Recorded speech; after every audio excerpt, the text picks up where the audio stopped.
வாழ்க்கையில் வந்து பலவிதமான மனிதர்கள் இருக்காங்க. அதில் முக்கியமாக ரெண்டு விதமான மனிதர்கள். ஒன்று வந்து பார்த்து திருந்துறவங்க. ஒரு தவறு நடக்குன்னா அதை பார்த்தே திருந்திடுவாங்க. இன்னொருத்தர் வந்து பட்டு திருந்துறவங்க. அதாவது லைஃப்பில் வந்து ரொம்ப அடி வாங்கி மிதி வாங்கி நொந்து நூடல்ஸ் ஆகி தன்னுடைய சொந்த காலில் நிற்காம பார்த்தீங்களா? அப்போ நாங்கள்லாம் வாடகை காலில் நிற்கும். நான் சொல்கிற சொந்த கால் வேறு. அப்படி சொந்த காலில் நிற்கிற மனிதன், அனுபவப்பட்ட மனிதன் சிலரை பார்க்கும்போது உனக்கு தோணும், தம்பி அதில் கையை வைக்காத, ஷாக் அடிக்கும் அப்படிமா. அப்போ வந்து ஒரு சிலர் பார்த்தீங்கன்னா வந்து இந்த மனுஷன் வந்து ரொம்ப அனுபவப்பட்டவர், நம்மளை கூப்பிட்டு மெனக்கிட்டு அதில் கையை வைக்காத ஷாக் அடிக்கும்னு சொல்கிறாரு, சரியோ தப்போ அவர் சொல்கிறத கேட்போம் அப்படின்ட்டு கேட்டுக்கிடுவாங்க. இவங்க வந்து பார்த்து திருந்துறவங்க.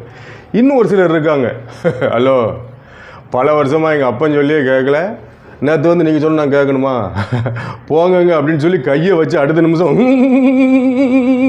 அப்படின்னு அடிக்கிற அடியில் கரண்ட் கம்பியில் அடிப்பட்ட காக்கா மாதிரி தலைகீழ தொங்குவாங்க. முதல்ல சொன்னேன் இல்லையா, அவங்க வந்து பார்த்து திருந்துறவங்க.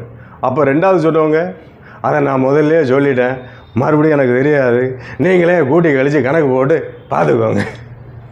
மீண்டும் சந்திப்போம்.